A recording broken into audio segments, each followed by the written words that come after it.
สงกรานต์นี้มีลำโพงปาร์ตี้มันๆแล้วบ่เนี่ยถ้าบ่มีมาฟังทางนี้พี่มีส่วนลดจนถึง 5,000 บาทกันเลยได้เนาะแบรนด์พรีเมียมเลย Bose Marshall JBL แล้วก็มีของ River Acoustic ที่มันกำลังดังเป็นกระแสในตอนนี้เนาะงบต้นๆแต่ว่าคุณภาพเสียงหลายท่านคือซีฮู้ดีเนาะกับแบรนด์ River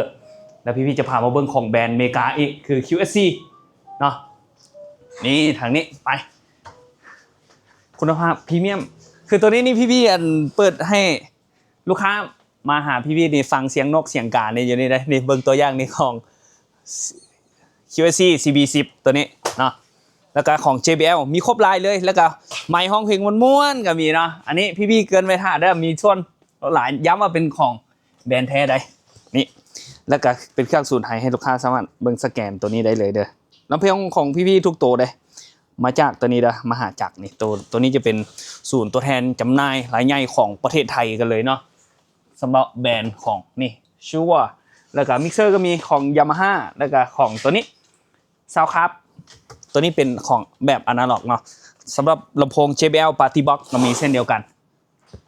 ตัวนี้ก็เป็นตัวล่าสุดเลยตัวนี้จะเป็นโมเดลรุ่นตัวนี้นะลูกค้าสามารถเบิ่งทางด้านข้างนี้ได้เลยเนาะ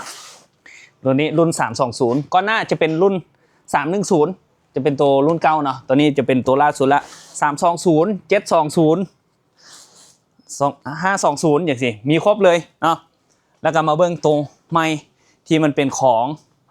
QSC จำพวกลำโพงคอลัมน์อย่างสิ EV ก็มีเส้นเดียวกันได้อันนี้คือ QSC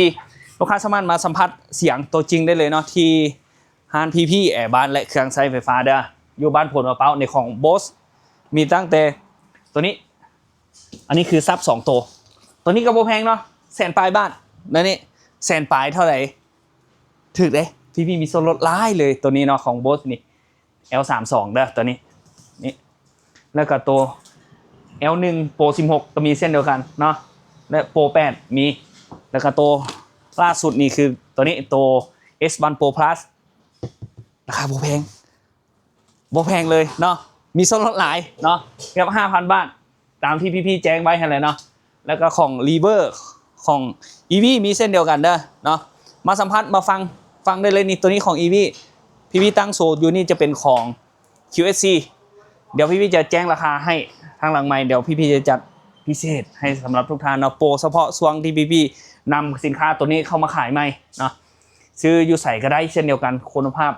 เครื่องเสียงดีคือการสำคัญคือการบริการความจริงใจที่จะบอกกับทุกท่านเลยเนาะมาสัมผัสตัวจริงเลยเด้อ